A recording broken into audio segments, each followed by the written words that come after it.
जय हिंद दोस्तों, मैं हार्दिक यादव आप सभी का स्वागत करता हूं।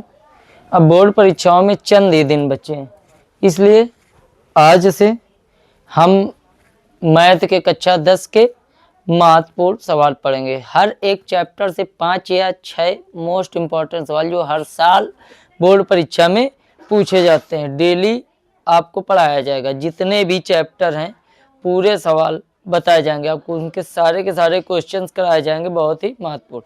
आप हमारे चैनल से जुड़े रहिएगा। हम आज पढ़ेंगे पृष्ठीय क्षेत्रफल और आयतन से आने वाले सवाल। पृष्ठीय क्षेत्रफल और आयतन, पृष्ठीय क्षेत्रफल और आयतन से कौन कौन किस प्रकार के क्वेश्चंस बन सकते हैं बोर्ड परीक्षा में, और कौन से सवाल क्वेश्चंस हर वर्ष आते हैं और इस वर्ष कौन से पूछे जा सकते हैं। हम इस चैप्टर से 5 से 7 सवाल करेंगे। 3 से 4 सवाल बेलन यानी वक्रपृष्ठ से और 3 से 4 सवाल हम करेंगे आयतन से। वही सवाल, वही क्वेश्चंस आप लोगों को रिपीट करते रहना है और हर एक चैप्टर से इतने ही क्वेश्चंस कराए जाएंगे आप लोगों को, जो भी क्वेश्चंस परीक्षा में बन सकते हैं। अब इसमें हम जब क्षेत्रफल पढ़ेंगे, पृष्ठीय क्षेत्रफल, तो इसके लिए आपको इनके फार्मूले पता होना आवश्यक है कि बेलन का वक्र पृष्ठीय क्षेत्रफल क्या होता है, शंकु का वक्र पृष्ठीय क्षेत्रफल क्या होता है, अर्धगोले का वक्र पृष्ठीय क्षेत्रफल क्या होता है, वृत्त का क्या होता है, घन का क्या होता है और घनाभ का क्या होता है। तो हम यहाँ से शुरू करेंगे। घन का पृष्ठीय क्षेत्रफल, घन का पृष्ठीय क्षेत्रफल, ठीक है। घन जिसकी संरचना इस प्रकार से होती है।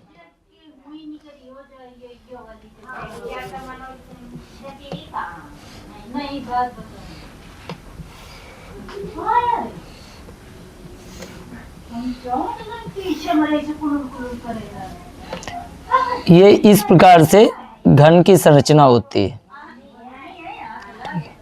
और इसकी सभी भुजाएं, जितनी भी भुजाएं होती है आपस में समान होती है। इसलिए इसका जो क्षेत्रफल होता है वो होता है कि 6 इंटू भुजा स्क्वायर, 6 इंटू भुजा स्क्वायर।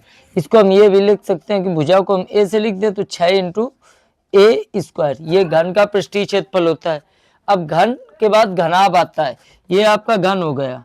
घन की आकृति, घनाभ की आकृति किस प्रकार से होती है, घनाभ में इस प्रकार से उसकी आकृति बनी होती है घनाभ की।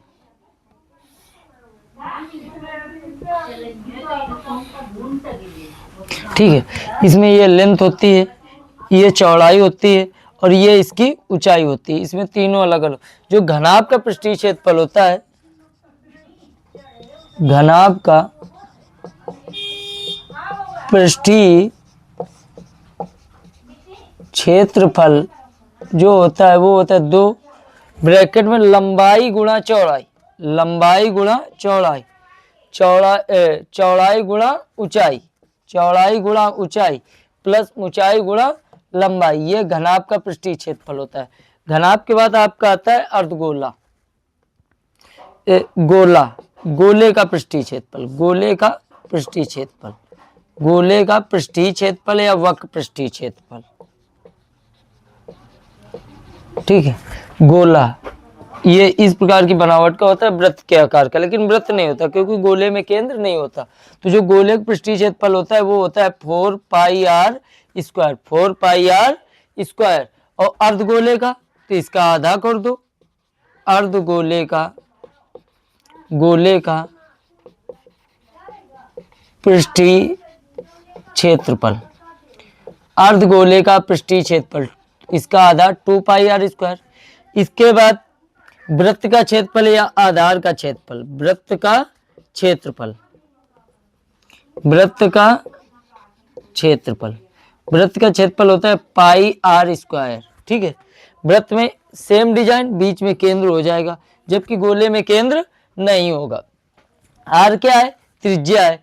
पाई का मान आप लोगों को पता ही होगा, लगातार आपके विद्यालय में आपके अध्यापकों ने आपको पढ़ाया होगा, ठीक है, 22/7 या 3.14। इसके बाद आता है बेलन, बेलन का पृष्ठीय क्षेत्रफल या वक्र पृष्ठीय क्षेत्रफल, पृष्ठीय क्षेत्रफल या वक्र पृष्ठीय क्षेत्रफल जो होता है 2 पाई आर एच। अब हम देखेंगे बेलन की बनावट क्या होती है। इस प्रकार से बेलन, जिसे सिलेंडर बोलते हैं, इस प्रकार से इसकी बनावट होती है। ये इसकी हाइट होती है, ये इसका डायमीटर यानी व्यास होता है। ठीक है, इसको आधा कर दिया जाएगा तो इसकी रेडियस यानी त्रिज्या आ जाएगी। इसका हमें पृष्ठीय क्षेत्रफल निकालना होता है, तो 2 पाई आर एच। ये वक्र पृष्ठीय क्षेत्रफल, अगर वक्र पृष्ठीय क्षेत्रफल का मतलब इसका आधार अभी इसमें नहीं जुड़ा हुआ है, लेकिन अगर संपूर्ण पृष्ठीय क्षेत्रफल की बात कर देंगे कि बेलन का संपूर्ण पृष्ठीय क्षेत्रफल, बेलन का संपूर्ण पृष्ठीय क्षेत्रफल, बेलन का संपूर्ण पृष्ठीय क्षेत्रफल, तो इसमें आधार जोड़ देंगे 2 pi R H plus pi R square. इससे हम पाई आर कॉमन ले लेंगे तो आ जाएगा H 2h plus R, 2h plus R. ये होता है बेलन का संपूर्ण पृष्ठीय क्षेत्रफल। इसके बाद आता है शंकु। शंकु का पृष्ठीय क्षेत्रफल, शंकु का वक्र पृष्ठीय क्षेत्रफल, वक्र पृष्ठीय क्षेत्रफल, शंकु का वक्र पृष्ठीय क्षेत्रफल। अब शंकु का वक्र पृष्ठीय क्षेत्रफल पाई आर एल, पाई आर एल। अब शंकु की बनावट इस प्रकार से होती है।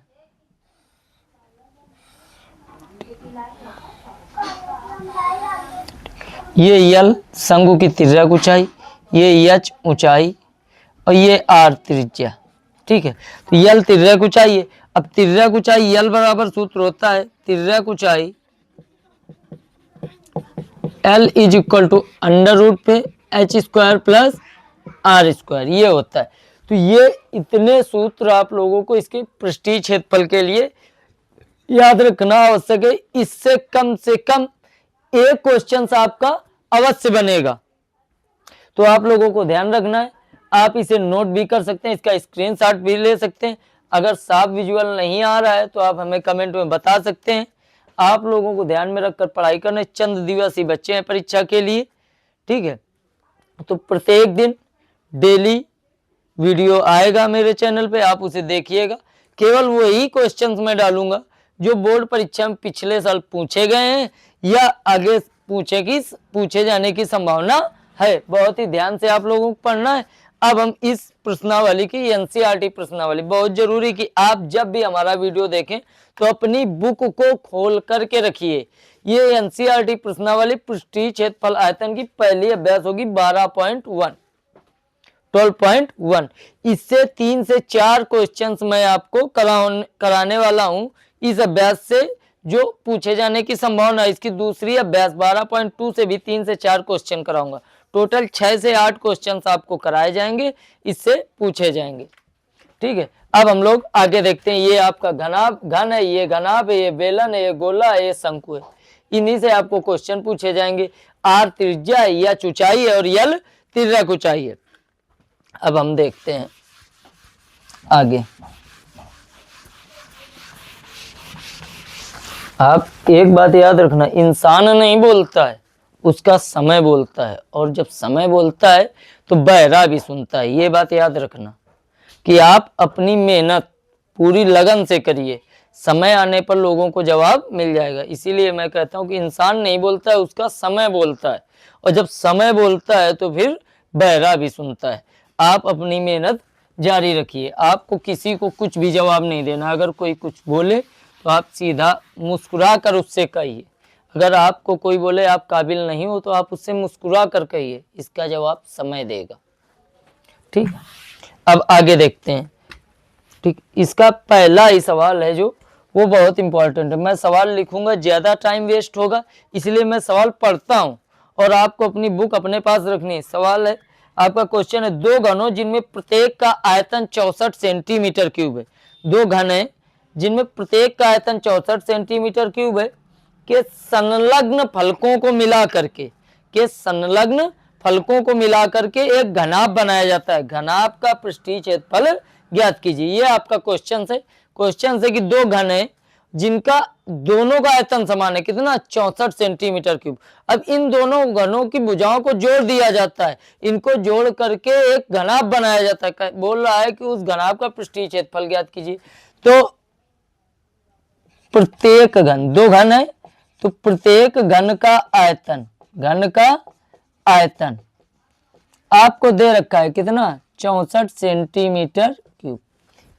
ठीक है, तो अब घन का आयतन आपको पता है भुजा क्यूब होता है। घन का आयतन क्या होता है? भुजा क्यूब। तो घन का आयतन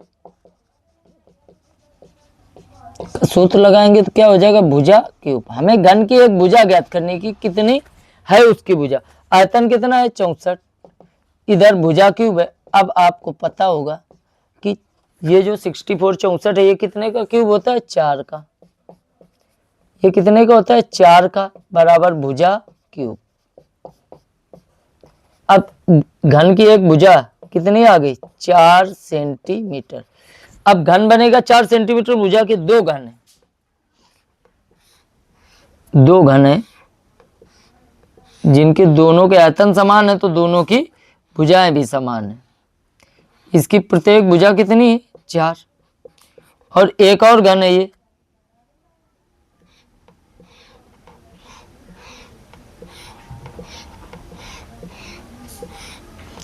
एक और घन है, इसकी भी भुजा कितनी है? 4। अब आपको बोल रहा है कि इन दोनों की भुजाओं को मिला दिया जाता है और मिला करके एक घनाभ बनाया जाता है। मतलब ऐसे एक घन है, इसको मिला दिया, ठीक, और इसके साथ एक घन की भुजा और ऐसे जोड़ दी, ठीक है, फिर इसको ऐसे कर दिया, फिर इसको ऐसे मिला दिया, ठीक है। दोनों घनों को मिलाकर एक हमने क्या बना लिया? घनाभ। अब यहाँ पे ध्यान दीजिए आप, जब दोनों घनों को मिलाएंगे, इसकी भी भुजा ये 4 है, इसकी भी 4 है, इसकी चौड़ाई तो 4 होगी ही होगी और ऊंचाई भी क्या होगी? 4। लंबाई में इफेक्ट पड़ जाएगा, ये 4 है, ये भी 4 है, ये 4 है, ये भी 4 है। तो अब दोनों घनों को जब मिलाया जाएगा तो जो घनाभ बनेगा उसकी लंबाई क्या होगी, ऊंचाई क्या होगी और चौड़ाई क्या होगी। इसके बाद घनाभ के पृष्ठीय क्षेत्रफल का भी अभी फार्मूला हमने लिखाया है। तो दोनों घनों को मिलाकर, दोनों घनों को मिलाकर बने घनाभ की लंबाई, तो पहले घन की भुजा और दूसरे घन की भुजा, यानी जो लंबाई आ जाएगी दोनों घनों को मिलाकर वो कितनी आ जाएगी? 4 + 4 यानी 8 सेंटीमीटर। अब दोनों घनों को मिलाकर जो घनाभ बनेगा उसकी चौड़ाई कितनी हो जाएगी? उसकी चौड़ाई ब्रीथ कितनी हो जाएगी? 4 सेंटीमीटर, ठीक है। और इसकी ऊंचाई कितनी हो जाएगी? इसकी ऊंचाई एच भी कितनी हो जाएगी? 4 सेंटीमीटर। अब इन दोनों घनों को मिलाकर ये जो घनाभ बनाया गया है इसका हमें पृष्ठीय क्षेत्रफल ज्ञात करना है। तो फिर लिखोगे दोनों घनों को मिलाकर, दोनों घनों को मिलाकर बने घनाभ का पृष्ठीय क्षेत्रफल। अब आप लोग सोचिए कि हमने आपको अभी अभी इसका फार्मूला लिखाया कि 2 ब्रैकेट के अंदर लंबाई गुणा चौड़ाई, चौड़ाई गुणा ऊंचाई प्लस ऊंचाई गुणा लंबाई। मान रखते हैं यहाँ पे यल का मान 8 है, बी का मान 4 प्लस बी का मान 4 है और एच का मान भी 4 है प्लस एच का मान 4 इंटू एल का मान 8। हल करते हैं इसको, 8 चौको 32 32 प्लस 4 चौको 16 प्लस 8 चौको 32, तीनों को जोड़ दो, 32 32 64, 64 में 16 जोड़ोगे 180 आएगा, केवल 80, 2 अट्ठे 16, कितना आ जाएगा आंसर? 160 centimetre square. ये आपका क्या हो गया? उत्तर। कि आपको सवाल में बोला 2 घन है जिनमें प्रत्येक का आयतन 64 है, तो हम घन के आयतन से घन की क्या निकाल ली? भुजा। फिर बोल रहा है इन दोनों घनों को मिला करके एक क्या बना दिया गया? घनाभ। तो बोल रहा है इस घनाभ का पृष्ठीय क्षेत्रफल ज्ञात कीजिए। जब हमने दोनों घनों को मिलाया, मिला करके उसकी उनकी भुजाएं निकाली, तो लंबाई ये भी भुजा जोड़ी ये, तो लंबाई तो जस्ट 2 गुना 8 हो गई, लेकिन ना चौड़ाई में कोई फर्क पड़ा ना ऊंचाई में कोई फर्क पड़ा। फिर हमने सूत्र लगाया 2 कोष्ठ में लंबाई गुणा चौड़ाई, चौड़ाई गुणा ऊंचाई, ऊंचाई गुणा लंबाई, मान रख के हल कर दिए। अब आप लोग इसे देख सकते हैं, यह सवाल लगभग प्रत्येक बार पूछा जाता है, मोस्ट इंपॉर्टेंट क्वेश्चन है, आप इसको बार बार लगाते रहिए। ठीक है, अगला देखते हैं। अगला कौन सा, ढूंढ ढूंढ के बताना पड़ता है इससे सवाल कि कौन सा पेपर में आ सकता है।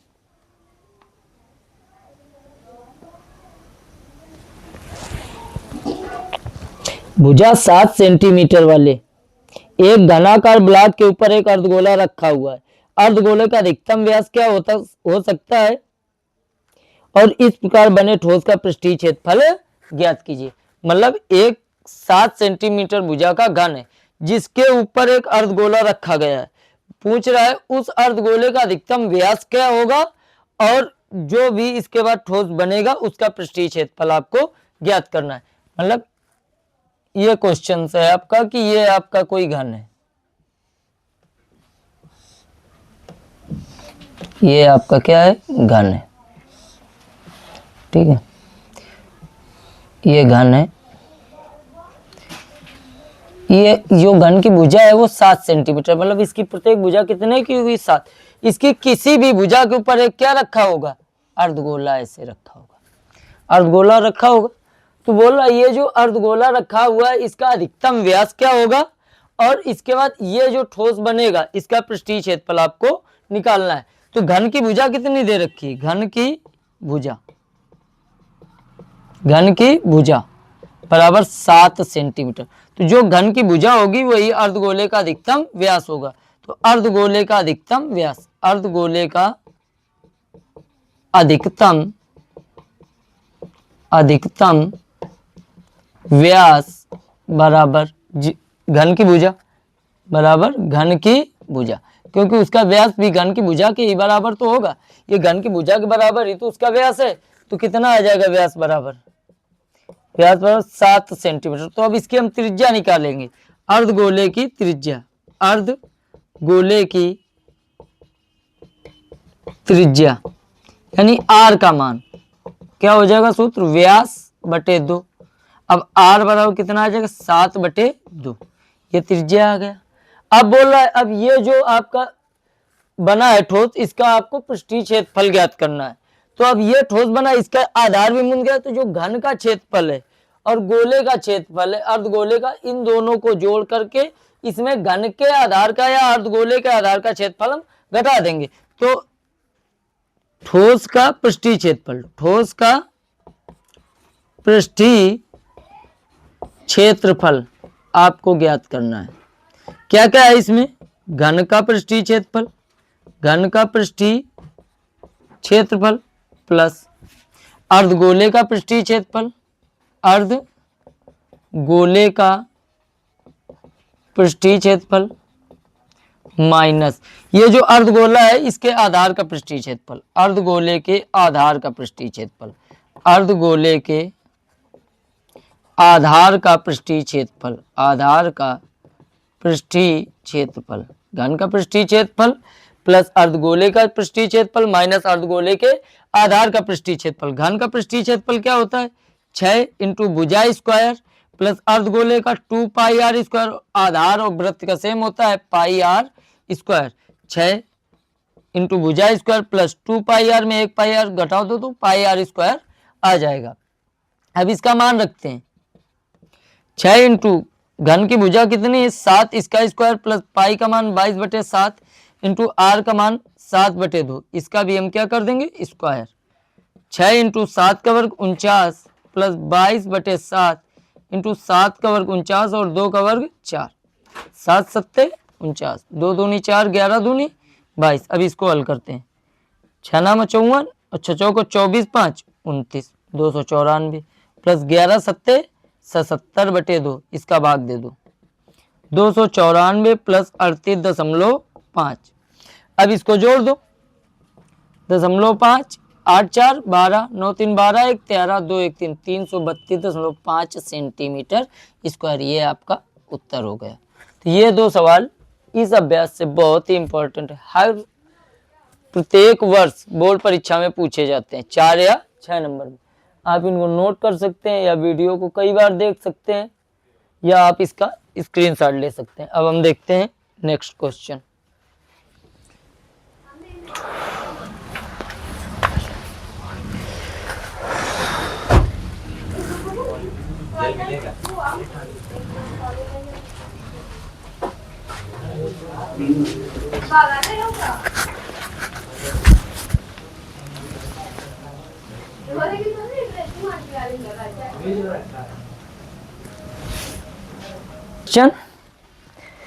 कोई तंबू एक बेलन के आकार का है जिस पर एक शंकु अध्यारोपित है। यदि बेलनाकार की ऊंचाई और व्यास क्रमशः 2.1 सेंटीमीटर और 4 मीटर है तथा शंकु की तिर्यक ऊंचाई 2.8 मीटर है तो इस तंबू को बनाने में प्रयुक्त कैनवास का क्षेत्रफल ज्ञात कीजिए तथा साथ ही 500 रुपए प्रति मीटर स्क्वायर की दर से इसमें प्रयुक्त कैनवास की लागत ज्ञात कीजिए।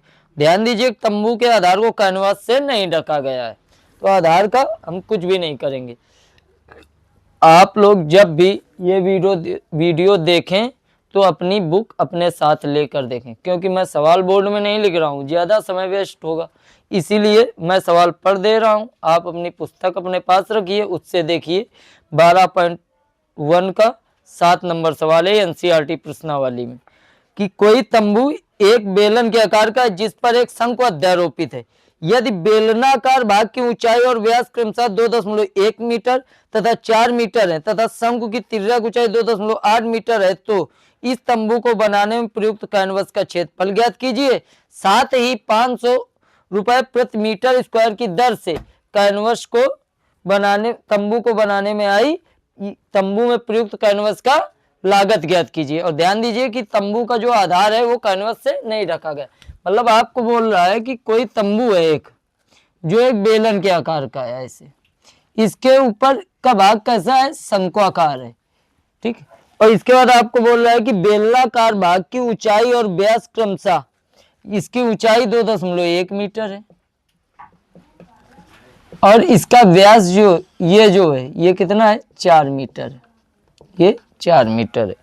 इसके बाद शंकु की तिर्यक ऊंचाई 2.8 मीटर है, इसका मान कितना है, 2.8 मीटर है और इसको हमें कैनवस से ढकना है। बोल रहा है कि जिस कैनवस से हम इस तंबू को बनाएंगे उस कैनवस का हमें क्षेत्रफल ज्ञात करना है। इसके बाद 500 रुपए प्रति मीटर स्क्वायर की दर से कितने रुपए का आप कैनवस लाए हैं उसको भी ज्ञात करना है। याद रहे कि उसका ये आधार इस तंबू का नहीं ढका गया है, ठीक है। तो बेलन की ऊंचाई दे, बेलनाकार भाग की ऊंचाई, बेलनाकार भाग की ऊंचाई h is equal to 2.1 metre. बेलनाकार भाग की ऊंचाई 2.1 मीटर। शंकु की तिर्यक ऊंचाई, शंकु की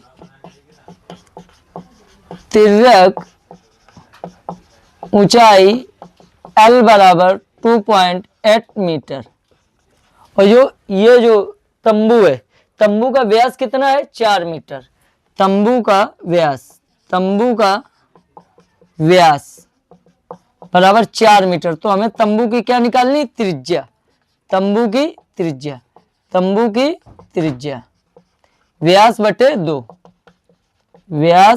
2 यानी 4/2, 2 मीटर। आर का मान कितना आ जाएगा 2 मीटर, ठीक। अब हमने अलग अलग क्यों नहीं लिखा, क्योंकि जो व्यास बेलन का है वही शंकु का है, तो मतलब तंबू का व्यास ही 4 मीटर है, इसीलिए उसकी त्रिज्या कितनी हो जाएगी, 2। अब इसमें कैनवास आप मान के चलो त्रिपाल लेकर इसको पूरा ढक दिया गया है, आधार को नहीं ढका गया है, तो वो कितनी त्रिपाल आई होगी इसको ढकने के लिए, उसका क्षेत्रफल निकालना है। इसके बाद वो कितने की खरीदी गई होगी उसकी लागत भी निकालनी है। तो तंबू को बनाने में प्रयुक्त कैनवस का क्षेत्रफल, तंबू को बनाने में प्रयुक्त कैनवस का क्षेत्रफल। अब कैनवस का क्षेत्रफल, इसमें आपको दो चित्र दिख रहे हैं, एक बेलन है, एक क्या है, शंकु है। तो बेलन का पृष्ठीय क्षेत्रफल प्लस शंकु का पृष्ठीय क्षेत्रफल, क्या फार्मूला लगेगा, बेलन का पृष्ठीय क्षेत्रफल, बेलन का पृष्ठीय क्षेत्रफल प्लस शंकु का पृष्ठीय क्षेत्रफल, प्लस शंकु का पृष्ठीय क्षेत्रफल, बेलन का पृष्ठीय क्षेत्रफल प्लस शंकु का पृष्ठीय क्षेत्रफल। बेलन का पृष्ठीय क्षेत्रफल 2 पाई आर एच प्लस शंकु का पाई आर एल, इससे आप पाई आर कॉमन ले लो, पाई आर, तो 2h प्लस एल। अब यहाँ पे मान रखते हैं, पाई का मान 22/7 इंटू आर का मान 2 इंटू एच का मान 2.1 प्लस 2.8, एल का मान हल करो, 22/7 इंटू 2, या सीधा 22 दूनी 44/7, 2 1 के 2 दशमलव 2 दूनी 4 प्लस 2.8, जोड़ दो दोनों का, 44/7 इंटू 7.0, 7 1 7, 44 1 44, 44 मीटर स्क्वायर आ गया। कैनवस का क्षेत्रफल कितना आ गया, 44 मीटर स्क्वायर। अब आपको बोल रहा है कि 500 रुपए प्रति मीटर स्क्वायर की दर से, मीटर स्क्वायर की दर से कैनवस की लागत, कैनवस की लागत आपको ज्ञात करना है। तो कैनवस की लागत मतलब 1 मीटर स्क्वायर की लागत 500 है, तो 44 मीटर स्क्वायर की लागत 44 इंटू 500, हल करिए, 2 0, 5 को 20, 5 को 20 2 22,000 रुपए, इतने रुपए आपका क्षेत्रफल आ जाएगा। ये 3 सवाल 12.1 से 3 क्वेश्चन बहुत ही इंपॉर्टेंट क्वेश्चन, आप इन तीनों को ही रिपीट करते रहिए, इन 3 में से कोई ना कोई एक आपकी परीक्षा में आ जाएगा। जय हिंद, मिलते हैं अगले वीडियो में।